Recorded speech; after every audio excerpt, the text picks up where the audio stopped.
Welcome to Business of Being Black with Tammi Mack. I'm Tammi Mack. Hi, everyone. So in the world of science, right, race is defined as a social construct that doesn't biologically exist, but it does play a powerful role in our world.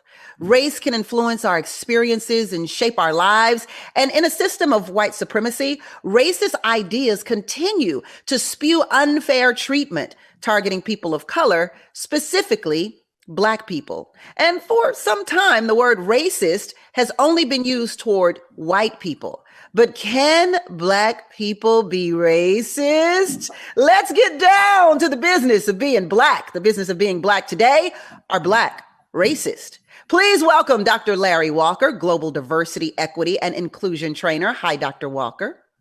Thank you for having me, Tammi. It's always a pleasure. And educator Kim Crowder is here. Hi, Kim. Hi, Tammi. Content creator Gothics. Hi, Gothics. Thanks for having me again.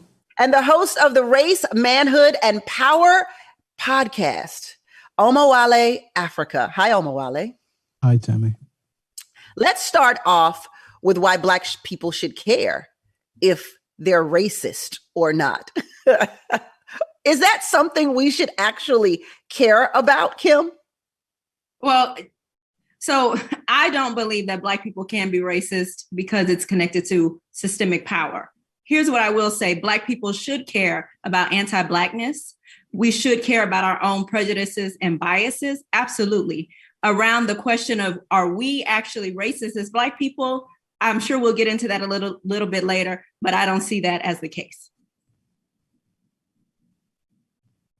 Dr. Walker. I agree with Kim. I do not believe Black people could be racist. Kim used the word bias, and I think we had to differentiate between bias and racism. Racism is systemic, right? So we talk about Jim Crow, which began in the late 1800s and ended in 1965, right? Those same issues in terms of like Black people being relegated to like a racial caste system, right? That we can't get housing loans, police brutality, misconduct, infant mortality rate. These are all issues relating to systemic racism. We can, there is bias, and Kim mentioned, anti-Blackness, right? We certainly can talk about that. But when it comes to racism, no, Black people do not have the power or control to be racist. Omowale. I believe that Black people should always care about racism, or being called racist. I come from the mindset of Dr. Frances Cress Welsing. Whenever there's an opportunity for us to talk about racism, or racism, white supremacy, we should take that opportunity to further the discussion and help Black people to get a better understanding of it. Yeah, Gothics. Do Black people care? I do believe that Black people should care about it, especially the consequences of not.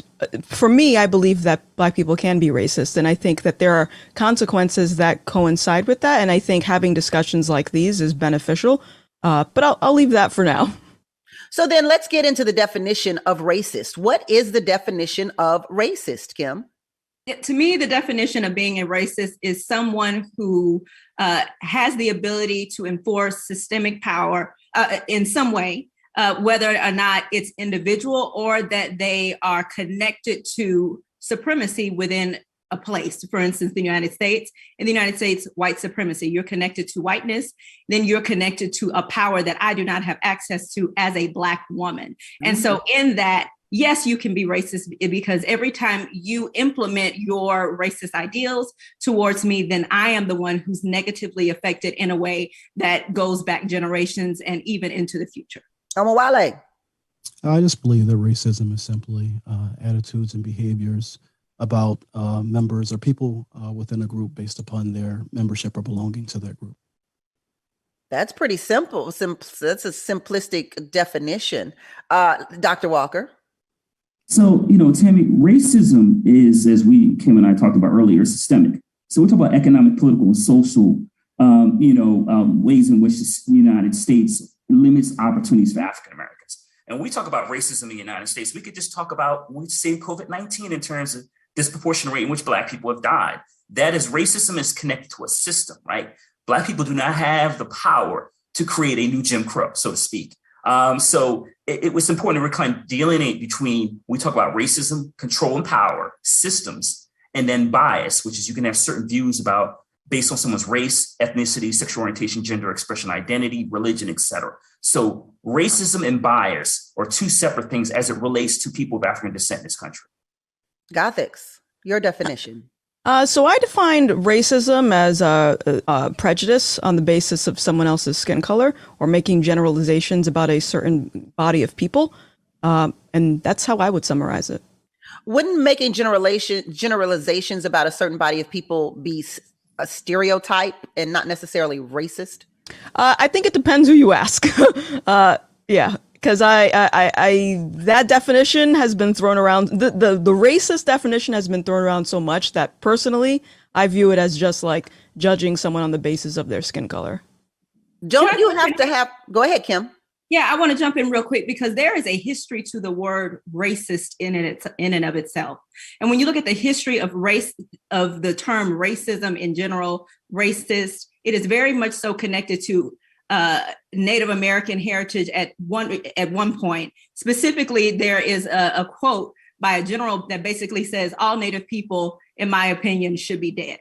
And so that is where this language around the actual term racist started.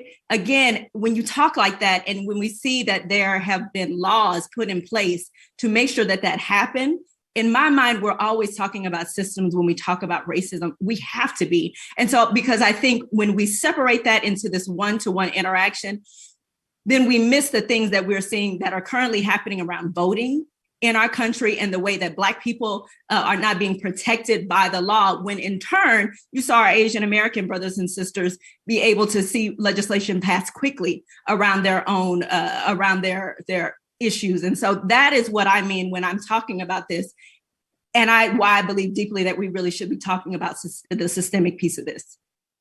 So let's talk about the different types of racism. Of course, there is internalized racism, which lies within one individual, which is much what you're referring to, Gothics. And then there is interpersonal racism, which occurs between individuals. Then there's institutional racism, which occurs within institutions and systems of power. And then structural racism, which racial bias among institutions across society. So let's talk about those different the differences between racism and prejudice in those terms, I guess. Gothics.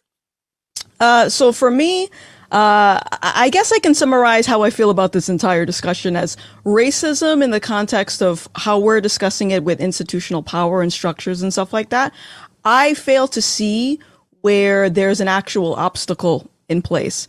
I think a lot of these studies that have been conducted to prove racial bias and things like that, I view these as very incomplete because either they're only surveying one sector of the population, maybe they're not asking the same question in reverse towards white people. And I feel like these types of studies also enable a sort of a phobia almost of feeling like you are being judged because of your skin color when there could be another reason for you interacting with someone else. I know that was kind of messy, but maybe that answered your question. That's okay. Okay, I understand where you're coming from, but let's just use the example that Kim used. Let's use the most simplistic example that exists in America, and that is our system of voting. Sure. There was a time when America kept Black people from voting. That was clear, crystal, and cut. You do agree with that, right? Oh, absolutely. Yeah, there was a time. Not anymore. So, Tim, you mind if I jump in here for a second? Please, Dr. Walker. So I think we, you talked a little bit about, structural internalized racism, right? So Kim and I, when we talk about internalized racism, we talk about anti-Blackness, right? So Black people can have negative views, believe in stereotypical views about their own people, right? Structural racism in terms of how systems work, you being denied a loan for going in, to try to purchase a home, even though you have the credit score, et cetera. But let's dig a little deeper on this issue, right? So let's talk about the 1960s, then let's move forward.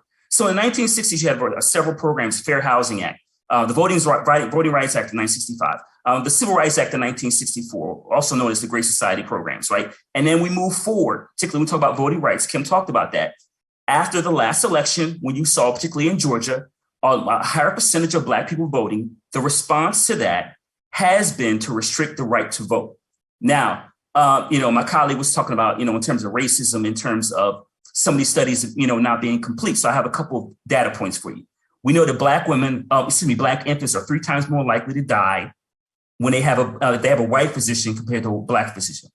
We know that Black women, regardless of socioeconomic status, are 2 to 3 times more likely to die from pregnancy-related death compared to white women. So a Black woman with an MD and health insurance is more likely to die from childbirth compared to a white woman with no health insurance. Those are statistical markers that have not only data points from the most recent, the last year or two, but that's part of the history of systemic racism in this country.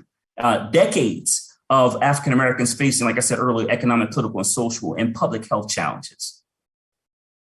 I just want to go back on that because you mentioned something about in Georgia, they created legislation to prevent Black people or make it harder for Black people to vote. Could you elaborate on that? Because I looked at that bill and I don't understand how it's preventing anyone from voting.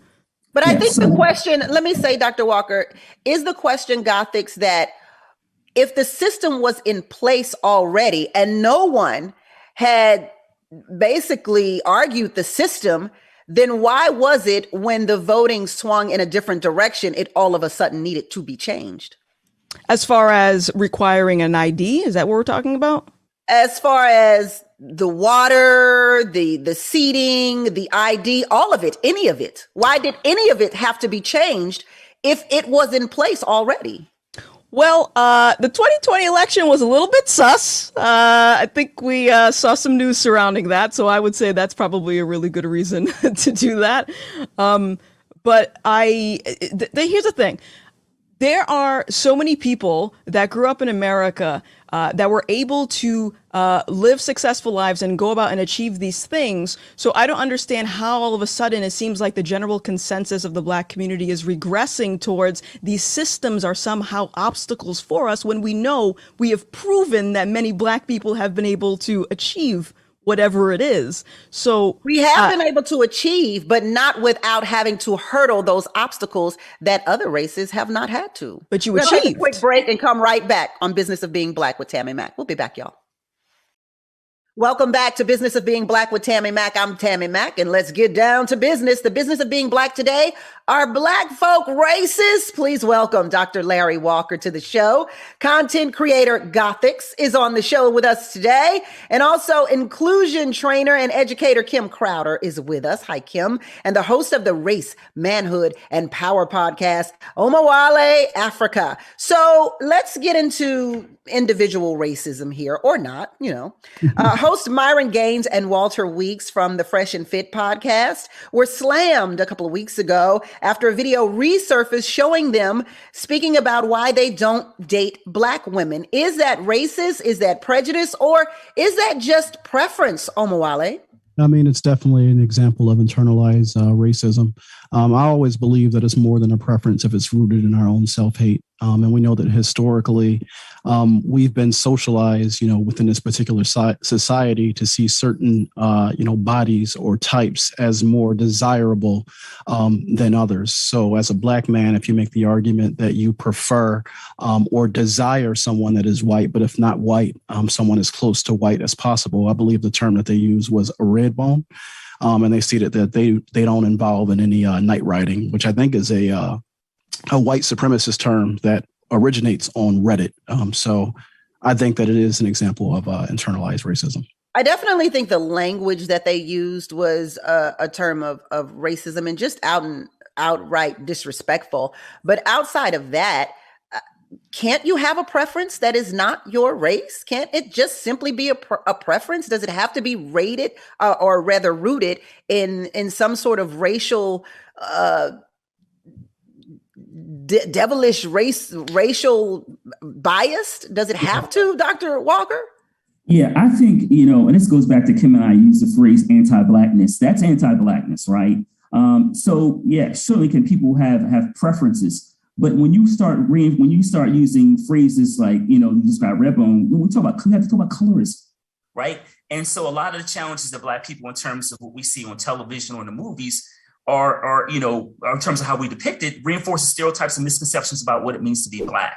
So when people use any phrase that relates to colorism, you have to talk about being Black people, colonization, you have to talk about racism and anti-Blackness, right? So we see a lot of these images And I don't even know. So we go to school and we internalize a lot of that. And then so as someone as a black man who loves black women, who has black women in their lives, who's married to a black woman, when I hear phrases like that, it troubles me, and they should have been criticized because it is an example of anti-blackness. Listen, we're right off the death of actor, legendary Academy Award winner Sidney Poitier. One of his most famous movies was Guess Who's Coming to Dinner, a movie about this black man who's well educated and is a doctor who falls in love with this white woman. Is that not just a preference, Kim? It could be in that situation. I can't speak for every single black man who happens to date a woman who's not black or marry or fall in love with a woman who's not black, right? I think specifically when you say, I do not at all whatsoever associate with anyone who looks like my mother, my sister, my cousin. And particularly if I don't, then I start laying out all of the colorism involved in that. That is very much so anti-blackness. That is not a preference. That is a personal decision to deny the fact that you have an issue with your own race. But what if your experiences conclude that this is the race you don't want to deal with? What if it's just an experience thing? What if every black man I date, they cheat on me, or they steal my money, or they beat me, and I've just decided I'm done with the black men, moving on, can't do it anymore? Yeah, I mean, listen, I cannot speak to those kinds of experiences because I have not had them. And also, I never want to get in a position where I'm victim blaming, right? For someone who's been through that level of trauma, here's what you have to do. But I will say this, for me, when I start doing math, and we're talking about dating in particular, if I continue to attract the same kind of person for me, then I start questioning my picker. Who am I choosing and why am I choosing those people? For the most part, have I dealt with black men? Absolutely, yes. Were there some common grounds maybe in the way that I was choosing those black men? Absolutely, yes. Does that to me say all black men are XYZ? No, I have brothers, I have a father, I have cousins, I have great black male friends. And so my sample size looks a certain way. And so nobody can have a sample size of every single person from one background, which is why when we start talking about people labeling everyone from any racial group to be XYZ, I feel that is very problematic. Gothics, if I am a white woman and I choose to date a black man, am I racist of my own white people? No, that's ridiculous. I think that everyone has preferences, but I can provide a little bit of context for myself because growing up, there was a time where I said I only dated white guys. And the reason for that was because the environment that I was in, I was only exposed to black men who you would equate to someone being a thug. That type of behavior is not something that I want to be in a relationship with. And when you're only exposed to a certain type of a black person, and then this is also the other side of the problem where we have people in the black community that will criticize other black people for being anti-black or not adhering to a black template. Like, what does it mean to be black? That kind of just like creates this cycle of stereotypes, I think. And I'm with a black guy now, but it took me to find someone that was outside of that sort of culture to realize, okay, it's not a race. It's just these are the people that I've always been exposed to. Omowale, it looks like you want to tap in on that. Yeah, I was going to say within the system of racism, white supremacy, all people are socialized to be anti-black, both black people and white people, right? So our preferences can't escape that particular reality. And also, I think the question you asked is if you've had bad experiences with lots of black men, is that a reason or an excuse, right, for you to choose to date out? Well, we've had 400 years of bad experiences with certain groups, and we still choose to forgive and get over it. So Excellent point.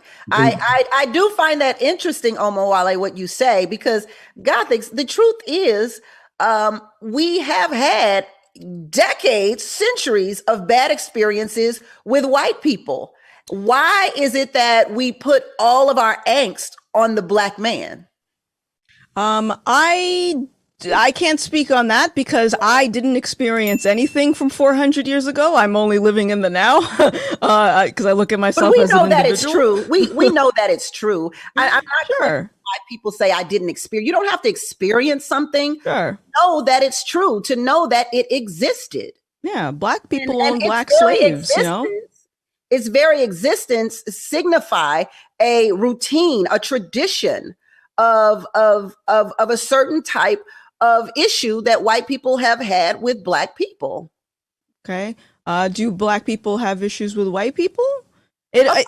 These conversations to me always seem so one-sided as to always villainize white people as if the term racism is somehow attached to whiteness when I don't know, it seems very odd. So Tammi, let me jump in here for a second because I think these conversations like this are important among the black. Have this conversation among members of the black community with different points of view. So let's be clear on when we talk about racism, and Kim and I and my colleague, Brother Africa talked about it being systemic, right? So we talk about 400 plus years since the first Africans arrived here at Jamestown, Virginia. When you're a black person, regardless of your socioeconomic status, you are impacted by racism. Now, let's be clear. You may not always realize you've been impacted by racism. And an example I give you earlier is that we've seen studies in articles in Washington Post, New York Times, and other places the last 2 years in terms of how black people have tried to refinance their homes and then been charged, realize someone comes in and evaluate their home and says, oh, it's worth $100,000 to $200,000 less. And then they deracialize it.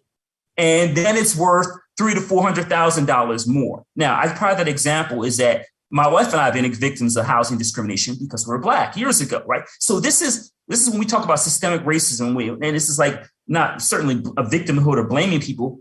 The facts are what they are, and they're indisputable. Systemic racism continues to have a major impact on the lives of African Americans. I highlighted for you COVID-19. Black people would have had a higher unemployment rate. We were more likely to disproportionately die from COVID, and we're still more likely to die of COVID, right? So these issues are rooted in race, public health issues, housing segregation. I can go on. Now, as a social scientist, not just as a black man, as a social scientist, I've written about these issues. I write about racism. It's one of my research areas. And what I'm talking to you about can be proven in journal articles over the last several decades. Not in the last 2-3 years. I mean, over the last several decades. We're going to take a quick break, come right back on Business of Being Black, because Dr. Walker, I have a very personal question to ask you. We'll be back on the Business of Being Black with Tammi Mack. The Business of Being Black with Tammi Mack. I'm Tammi Mack, and the business of being black today is Black racists. Do they exist? Please welcome Dr. Larry Walker to the show, also educator Kim Crowder, and content creator Gothics, and the host of the Race, Manhood, and Power podcast, Omowale Africa. I have a question for Dr. Walker and Omowale here. I'm going back to Sidney Poitier because we just lost a legend. And in the movie, in his movie, Guess Who's Coming to Dinner, he has this argument with his father. And he says, you see yourself as a black man. I see myself as a man first. So I ask you, Dr. Walker, are you a black man or a man first? Well, I'm both, right? And I think we talk about, obviously, like I said, we can get into, the gender identity, right? I identify as a black man, right? As a man. Now, my racial identity is not something I determine. It's something that's decided for me before I'm even born, right? So I talked about some of these statistics relating to how racism impacts black people. In terms of my blackness, it has been defined for generations, right? So not just my parents or my grandparents or my great-grandparents. And like many people, African-Americans here in the United States, my family goes back here generations here in the United States, right? So the experiences of my ancestors as we move forward, centuries, or I'm still experiencing some of those race-based challenges. And like I said, I don't, it's one thing as it relates to black people in terms of how we define our blackness. Well, being a black man in terms of how I worry about being pulled over by law enforcement, how the challenges I've encountered in school systems as a black man, or when I'm walking the street or in the mall. Those are real. And like I said, they can not only in terms of my lived experiences, which are important, but also research highlights that everything I'm talking about has been proven over the last few centuries. Omowale? Well, I'm going to refer to W.E.B. Du Bois. He wrote in I believe, a dissertation in 1897 referred to as the conservation of races. And in that dissertation, he states that the history of the world is the history not of individuals, but of groups, not of nations, but of races. And he who ignores or seeks to override the race idea in human history ignores and override the central thought of all history. So basically, what Du Bois is saying is that the idea of race is so fundamentally ingrained in the psychology of man that to try to override it would be like stepping off of a cliff to try to override gravity, right? I'm a black man. I'm black first, right? Because it is that central to who we are in terms of how we identify, but also in terms of how we will progress as a people within society. Gothics, you believe that racism as a barrier isn't as prevalent as people make it out to be. And let's be clear about this, everyone. I am a Black woman who is on Fox Soul with my own television show. So there has to be some truth to what Gothic says. I have 3 college degrees. So there has to be some truth to what Gothic suggests, right? Gothics? I think my big issue when I say that, my big thing that I notice when there's conversation surrounding this is there's a lot of complaining. There's a lot of complaining about these systems and these white supremacy and these structures that are in place. But if these things are in place and they have been in place, what now? Do we keep complaining or do we find a solution? And when I see people on Fox Soul or in other areas where they have massive platforms, I have to ask myself, why isn't this sector of Black Americans who find these things to be obstacles, why aren't they speaking with those that have made it? Why isn't there some type of mentorship? Why is the conversation always some type of outside something that happens instead of maybe it's me, maybe it's my decisions that I'm making, maybe I'm not maybe I don't have enough grit is another thing. Oh, explain that. Grit.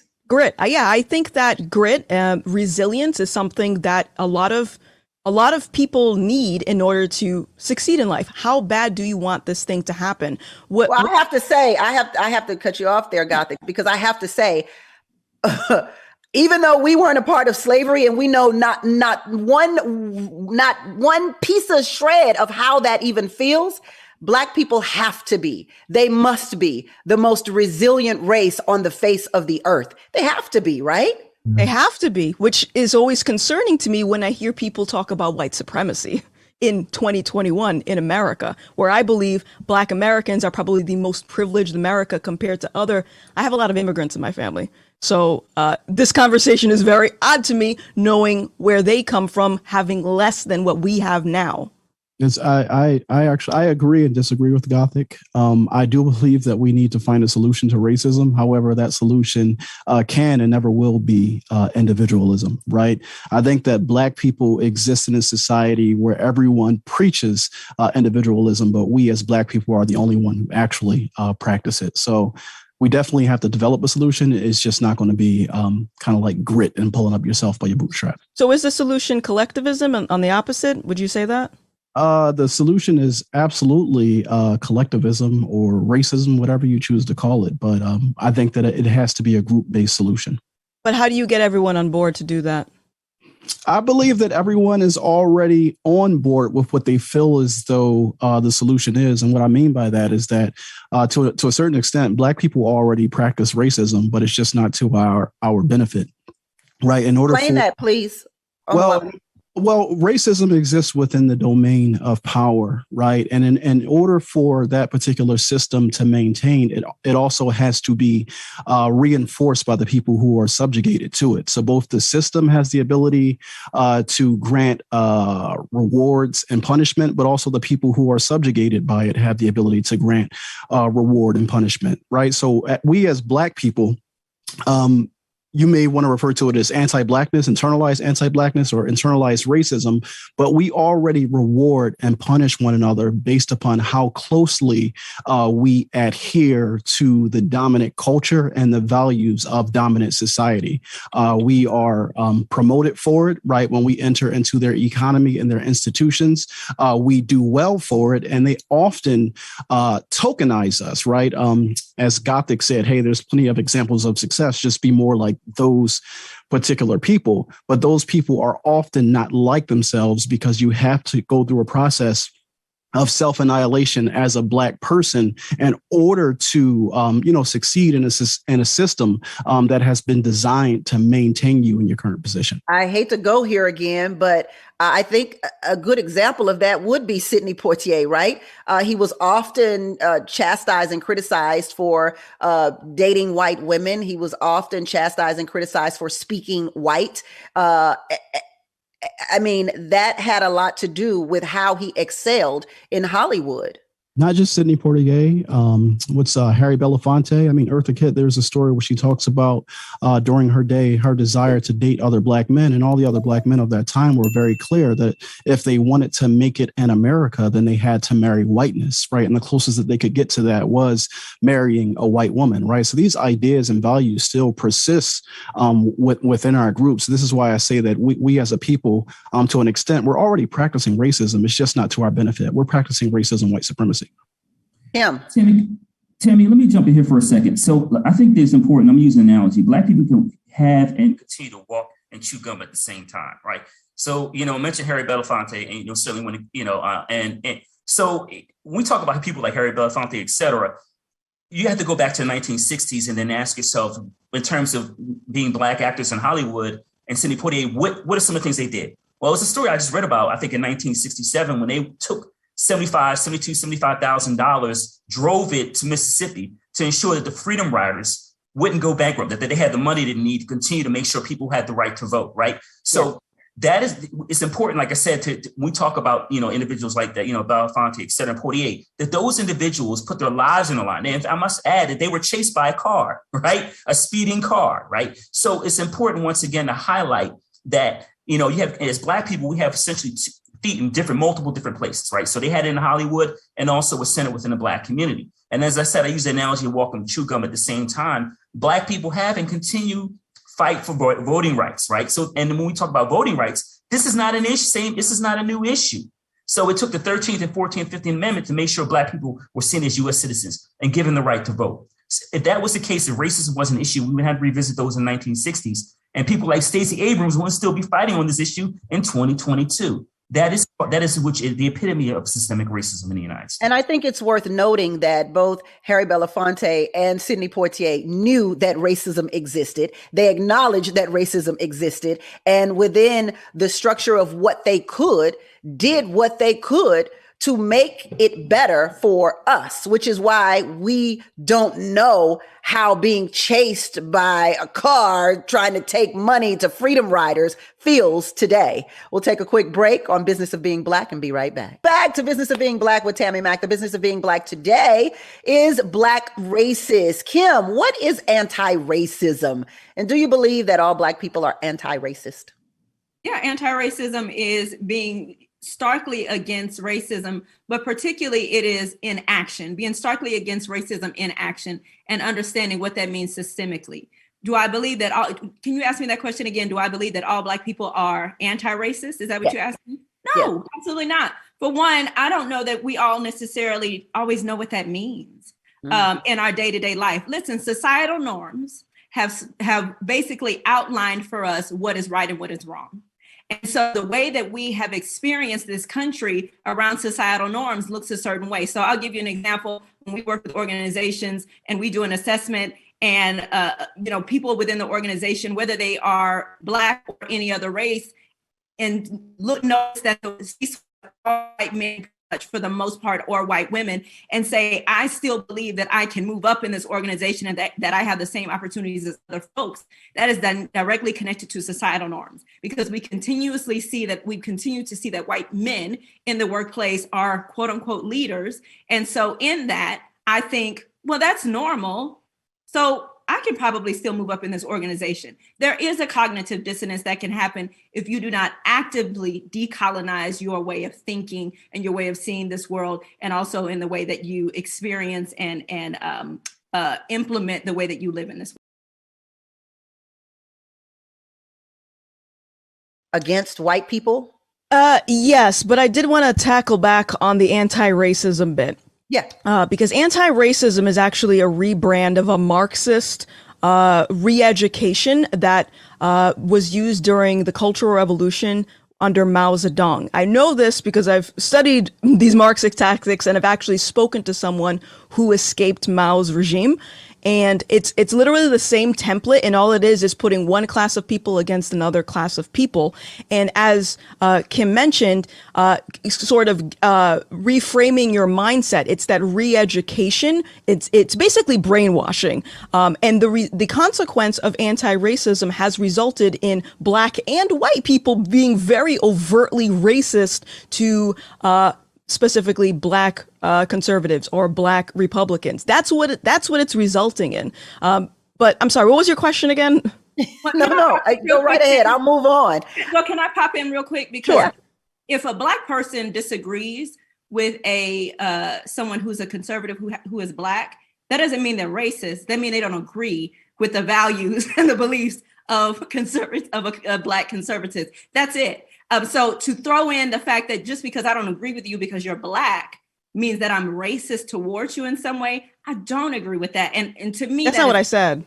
That's what it sounded like. No, That's well, how I said something else. Sure. But yeah. Anyways, what was your question? I'm going to say, go ahead and explain Gothics if you wanted to.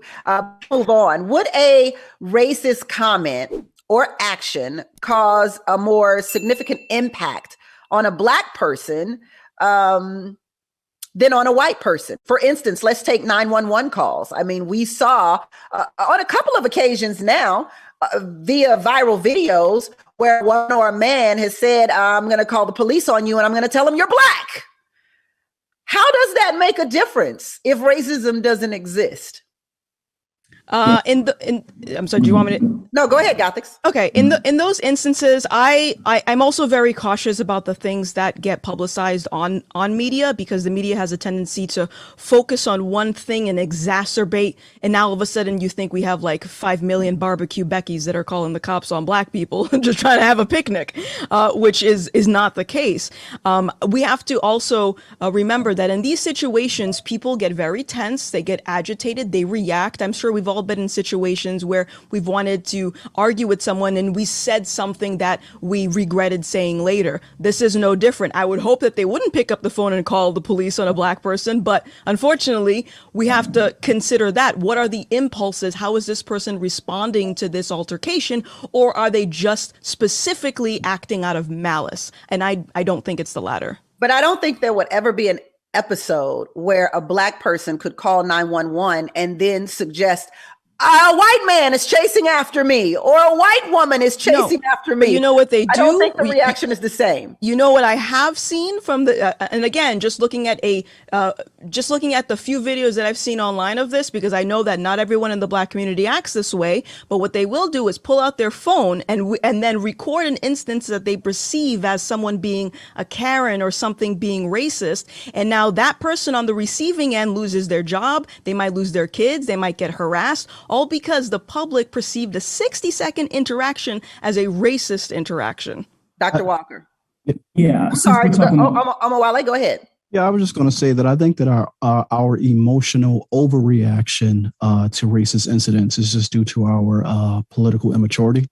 Kwame Ture once said that if a white man wants to lynch me, that's his problem. But if he has the power to lynch me, then that's my problem, right? So racism always goes back to power, which why, in my opinion, to be an anti-racist is actually it's a fundamentally silly assertion, right? The only group of people on the planet who are anti-racist are Black people.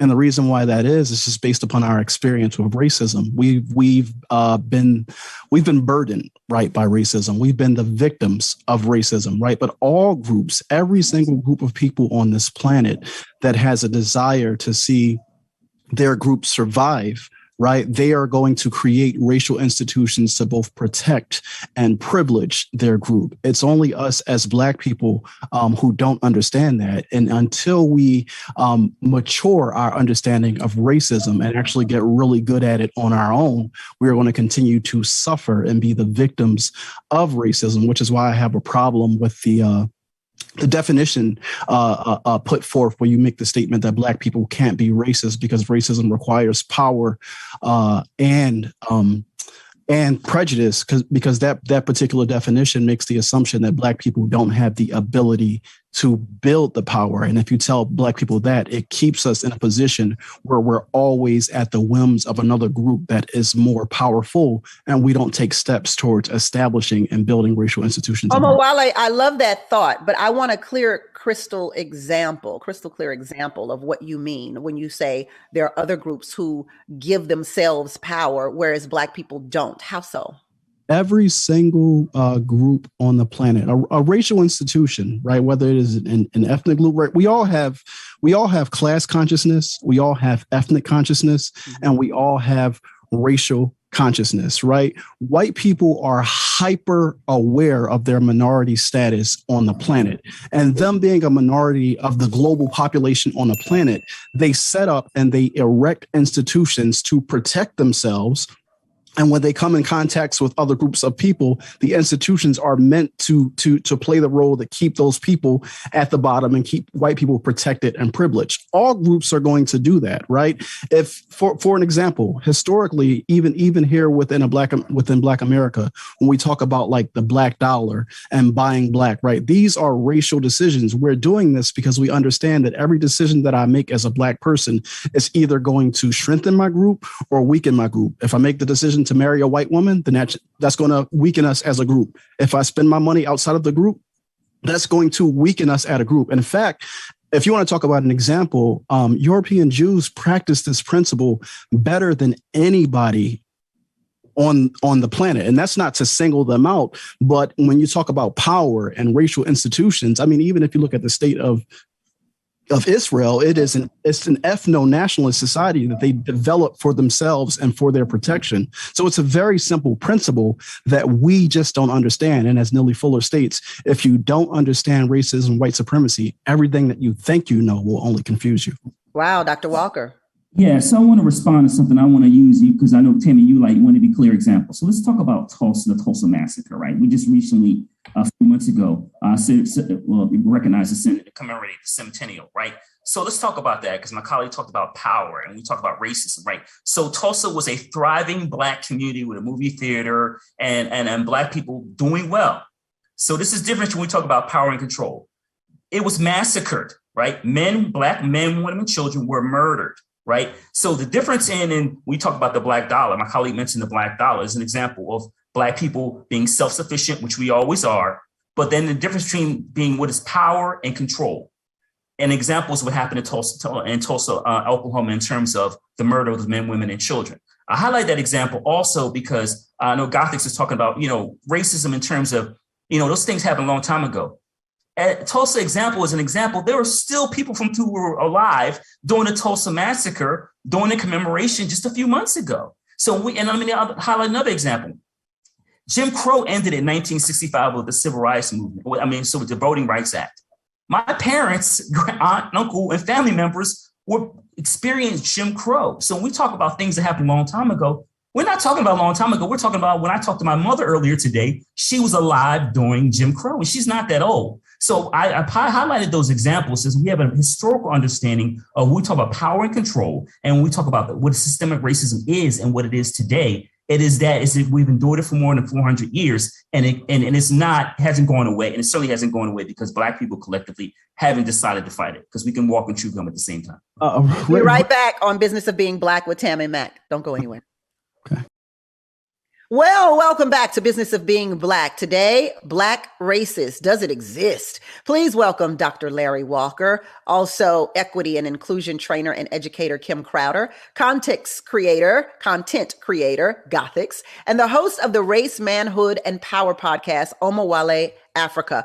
Omowale, I love how you say that racism is not inherently meant to harm. It's meant to protect a specific race. But when racism exists, even if you're protecting one race, it kind of inevitably harms another. Not necessarily, right? Not all groups practice racism the same way. It could be both offensive and defensive, right? White people have always practiced racism in a very offensive manner, right? Their belief, this concept of manifest destiny, right? The ideology that says that white people should essentially rule over the earth has led them to go out and conquer other non-white groups, right? And I think, again, it goes back to the psychology of being a minority on the planet. I think that animates their aggression in a very real way. But you can also practice racism defensively, right? Marcus Garvey says that in a world of wolves, one must always go armed. And the practice of race first is our greatest defense. Now, it goes back to this reality that Black people are the most privileged and wealthy people on the planet. So it is to the benefit of every other group on the planet that Black people do not practice a protective form of racism, because then that makes us perfect victims, right? And that goes back to my earlier point. It is detrimental. It is actually destructive to the Black psychology to say that Black people can't be racist, because the assumption under there is that we don't have the capability or ability to build the power to practice racism. And the other side of that coin is that if you can't build the power to practice racism, then you also can't build the power to protect yourself against it. So I'd love for you to weigh in on that. Yeah. Were you going to say what you had something else to say before? The last point that I was going to make there is that it puts you in a position where it's in psychology, they refer to it as an internal locus of control versus external locus of control, right? Now, if you don't believe that you possess the power to prevent another group from practicing racism against you, then that means your only hope is to educate or convince that other group in some type of way to be anti-racist. And that goes against the fundamental nature of human psychology. It doesn't make sense. I just think that we should mature as Black people. Yeah. Kim.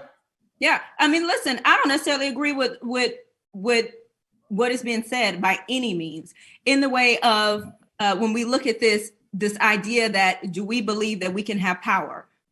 I don't know that has to be so separate and apart, though. Can I believe that white supremacy exists? Can I believe that I have experienced white supremacy? And can I also believe that I have the power to make change? I believe it can happen in the same mind. So I don't necessarily see the conversation having to be one or the other. That is my take on this. Do I believe that as Black people that we have in the past seen ourselves collectively create something? We can talk about Fred Hampton. We just watched a whole movie about the Black Panther Party and what happened. And so we're not making this up. And can this be recreated again?